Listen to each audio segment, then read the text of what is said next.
सर्वप्रथम आप सभी भाइयों बहनों को मेरा नमस्कार।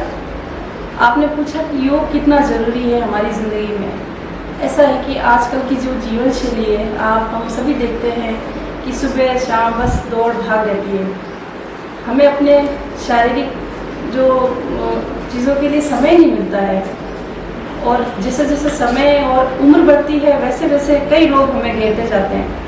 फिर मन पछताता है कि उस समय अगर योग का सहारा लिया होता या किसी अच्छी क्रियाओं को किया होता तो आज ये जो जीवन शैली के साथ जुड़े हुए रोग हैं वो हमें नहीं घेरते।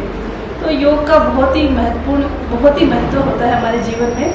ये शास्त्रों में भी लिखा है और आजकल की जो जनरेशन है सभी को ये चीज़ समझ में आ गई है कि योग का कितना महत्व है। इसीलिए इसके प्रति जागरूकता भी बढ़ी है कुछ सालों से। और इसी उपलक्ष्य में जो है हमारे भारत सरकार द्वारा भी योग दिवस मनाया जाता है, जिसको अंतर्राष्ट्रीय स्तर पर बनाया जा रहा है। 21 जून अंतर्राष्ट्रीय योग दिवस घोषित भी हो गया है, तो पूरा विश्व ही मनाता है इस योग दिवस। ये योग हमें बाल्यावस्था से शुरू कर देना चाहिए। वैसे भी आजकल सभी स्कूल्स वगैरह में ये प्रोग्राम चल रहे हैं। जो वहाँ पे जो शिक्षक है उन्हें छात्रों को भी योग का अभ्यास करवाते हैं, सूर्य नमस्कार कराते हैं। हमारे तो सरकारी स्कूल वगैरह में, प्राइवेट में सभी जगह चल रहा है। तो इसकी कोई उम्र नहीं है। जब भी आपको लगे कि हाँ इस उम्र में आपको पता चल गया कि मुझे योग का महत्व पता चल गया, तब तो आपको शुरू करना ही है। बाकी अपने परिवार में बच्चों को ये शिक्षा देते रहना है कि योग को अपनाइए, ताकि आने वाला भविष्य हमारा है जो व्याधियों से ग्रसित ना रहे। हम अपना जीवन है जो एक सुख आयु दीर्घायु के रूप में बिता सकें। आप सभी को पता है कि ईश्वर ने महिला को बहुत सहन शक्ति दी है। उस स्त्री की जितनी सहन शक्ति होती है वो एक पुरुष में नहीं होती है। और जैसे आसनों की आप बात कर रहे हैं कि महिला और पुरुष के लिए अलग अलग आसन होते हैं, तो ऐसा कुछ नहीं है। हाँ, जो व्याधियाँ होती है उससे संबंधित आसनों का भेद बदल जाता है। जैसे किसी महिलाओं को कटिशूल वगैरह ज़्यादा रहता है, मासिक जो पीरियड्स आते हैं उस समय उनको शूल रहता है, उस समय अलग अलग आसन, योगासन, पोस्चर भी बताए गए हैं जो विशेषकर महिलाओं के लिए ही होते हैं। इसका मतलब ये नहीं कि उनको पुरुष भी नहीं कर सकते, क्योंकि जो ये आसन बताए गए हैं वो सभी के लिए अलग अलग रूप से आपको है जो काफ़ी फायदे करते हैं। योग का जो सबसे अच्छा समय होता है वह प्रातःकाल ब्रह्म मुहूर्त में उठ के आप है जो अपनी जो दैनिक क्रियाएं हैं उससे निवृत्त होकर प्रातःकाल करें। कम से कम 53 मिनट 1 घंटे का योग होना ही चाहिए। वैसे भी हमारे भारत सरकार द्वारा जो गाइडलाइन जारी हुई है उसमें प्रोटोकॉल दिया गया है, वो इसीलिए दिया गया है कि आप जो अपनी व्यस्त जीवन शैली है उसमें अपने लिए कितना समय निकाल सकते हैं। क्योंकि हम 2-3 घंटे लगातार तो एक जगह बैठ के योग वगैरह नहीं कर सकते हैं, इसीलिए वो प्रोटोकॉल इसीलिए दिया गया है। ये आपको है किसी भी यूट्यूब पे आप खोलेंगे, गूगल पे सर्च करेंगे तो आपको मिल जाएगा। उस प्रोटोकॉल में जो जो आसन दिए गए हैं उनको आप दैनिक रूप से करिए। वो लगभग 1 घंटे के हैं। उसके अंदर 53 मिनट का जो आसन बताए गए हैं वो आप सभी करिए, सभी के लिए है। जो महिला कार्य क्षेत्र पर भी एक्टिव है और अपने परिवार को भी संभाल रही है, उनके लिए तो योग बहुत ही महत्वपूर्ण होता है, क्योंकि उनको दोनों रूप से स्थिरता अपनानी होती है। ऑफिस में और घर में दोनों जगह उनको तनाव रहित रहना बहुत ही आवश्यक है। मानसिक तनाव भी ना हो और शारीरिक क्षमता भी अच्छी रहे, तो उसके लिए हमें योग तो करना ही चाहिए। मानसिक तनाव कम करने के लिए जो आसन दिए गए हैं, शवासन है या पवनमुक्तासन, इस तरह से करने चाहिए। और जो फिजिकल स्ट्रेंथ बढ़ाने के लिए हमें आसन बताए गए हैं, जिससे हमारा जो है मेटाबॉलिज्म, चय क्रिया अच्छी होती है, वो हमें करने चाहिए, ताकि हमारा डाइजेशन अच्छा रहे। क्योंकि हमारा डाइजेशन अच्छा रहेगा तो सारे अंग अच्छे से प्रकार से काम करेंगे। क्योंकि सभी अंगों को जब रक्त परिसंचरण होता है तो में शुद्ध ऑक्सीजन मिलती है, उसके पश्चात अंग अपना पूर्ण रूप से कार्य करते हैं। तो उस अंगों को अच्छा करने के लिए हमें योग करना ही चाहिए। महिलाएं बहुत ज़्यादा हार्ड वर्क करती है, उनके लिए योग नहीं होता, उनके लिए भी होते हैं। आप अनुलोम कपालभाति प्राणायाम ही करिए। इसके द्वारा आपका जो है रक्त परिसंचरण तंत्र अच्छा होता है, शरीर में शुद्ध रक्त का परिसंचरण होता है, इससे आपको मानसिक तनाव कम होते हैं।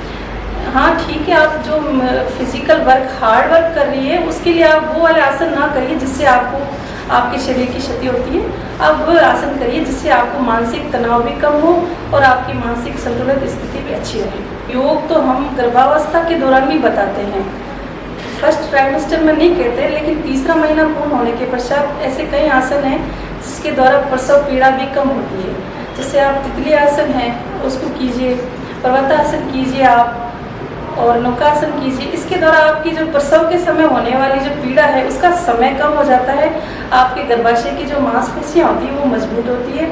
आपको जो प्रसव समय में या गर्भावस्था के समय जो टिश्यू रहता है, पीठ में बहुत दर्द रहता है, तो इससे आपकी रीढ़ की हड्डी भी मजबूत होती है। तो योग मना नहीं है। हाँ, अगर सीजर हुआ है, आपका ऑपरेशन के द्वारा बच्चा हुआ है, तो उसके पश्चात आप कुछ समय का विराम दीजिए, परंतु योग को वापस से पुनः से धीरे धीरे करिए। लेकिन जो प्राणायाम है, अनुलोम विलोम है, भस्त्रिका है, इस तरह के प्राणायाम आप योग कर सकते हैं सकुल। योग के साथ अगर आप सही रूप से खान पान करते हैं तो उसका दुगना असर होगा। सुपाच्य भोजन लीजिए, वो खाना खाइए जो आपको आसानी से पच जाए। फाइबर युक्त खाना ज़्यादा से ज़्यादा लीजिए और पानी का सेवन खूब कीजिए। वैसे भी जब गर्म मौसम होता है उस समय तो आपको पानी पीना ही है, परंतु जो अन्य मौसम है, ऋतुएं हैं, उसमें भी आपको जल का सेवन खूब करना चाहिए और खाना वैसा ही ले जो आपके लिए पचे। सारे प्रकार के रस, मधुर, कटुर, अम्ल, सभी रसों का सेवन करना चाहिए। ऋतु अनुसार भी सेवन करना चाहिए। भोजन ऐसा ही हो जो हमारा पच सके, ठीक है, और हल्का हो। मैदा और ये वसा वाली जो चीज़ें होती है उसका सेवन कम से कम करना चाहिए, क्योंकि आजकल हम बैठते हैं, फ़ोन लेके बैठ जाते हैं और जो मैदे वाली चीज़ें हैं और बेसन की ऐसी चीज़ें खाते हैं, उससे मोटापा जैसी कई बीमारियों से ग्रसित हो जाते हैं। छोटी अवस्था की बच्चियाँ ये भी ग्रसित हो जाती हैं, उनमें भी आजकल थायराइड जैसी समस्याएं उत्पन्न होने लगी हैं। वो इसी वजह से हो गई है, खान पान जीवन शैली दोनों, क्योंकि हमारा खान पान भी ऐसा ही हो गया। फास्ट फूड के प्रति हम लोग ज़्यादा अट्रैक्ट होते हैं, जो कि सही नहीं है। जो पुराने ज़माने में जिस तरह से एक भोजन का पूरी थाली होती थी, वही हमें सेवन करना चाहिए, जिसमें सभी भोजन के सारे तत्व होने चाहिए, इसमें खनिज वगैरह सब होना चाहिए। इसके अतिरिक्त जो हमारे स्किन पे जो ग्लो आता है वो योग के द्वारा ही आता है। एक अलग तरह का विश्वास, एक अलग तरह की पॉजिटिव एनर्जी हमारे चेहरे पे दिखती है। ये हम योग आसन करके बहुत जल्दी प्राप्त कर सकते हैं। आपको थोड़े से दिनों में ही परिवर्तन महसूस होने लगेगा कि योग के कितने अच्छे फ़ायदे हैं। आप एक तो पहले जल्दी उठना शुरू करेंगे तो आधा फ़ायदा तो आपको उसी से मिल जाएगा। उसके पश्चात आप योग करेंगे तो दिन भर आपको जो पॉजिटिव एनर्जी मिलेगी, सकारात्मक सोच उत्पन्न होगी, उससे आपके चेहरे पर अपने आप ग्लो आएगा। योग का अगर जीवन में आप प्रयोग करते हैं तो आप उसके प्रति इतने ज़्यादा अट्रैक्ट हो जाएंगे, आपको अच्छा लगने लगेगा। 21 जून तो इसलिए मनाया जा रहा था कि लोगों में जो जागरूकता नहीं है वो जागरूकता उत्पन्न की जाए। बाकी आप एक बार योग की शरण में जाइए, आपको खुद अंदर से एहसास होने लगेगा कि वाह कितनी अच्छी चीज़ है। आपको खुद अपने एनर्जी लेवल में परिवर्तन लगेगा, आपकी ऊर्जा और बढ़ जाएगी। तो आप खुद चला के योग करेंगे, सुबह उठेंगे और आपके साथ जो भी है आपके मित्र है, दोस्त है, उन सभी को आप ये कहेंगे कि आप भी योग करिए, मैं करता हूँ, आप भी योग करिए।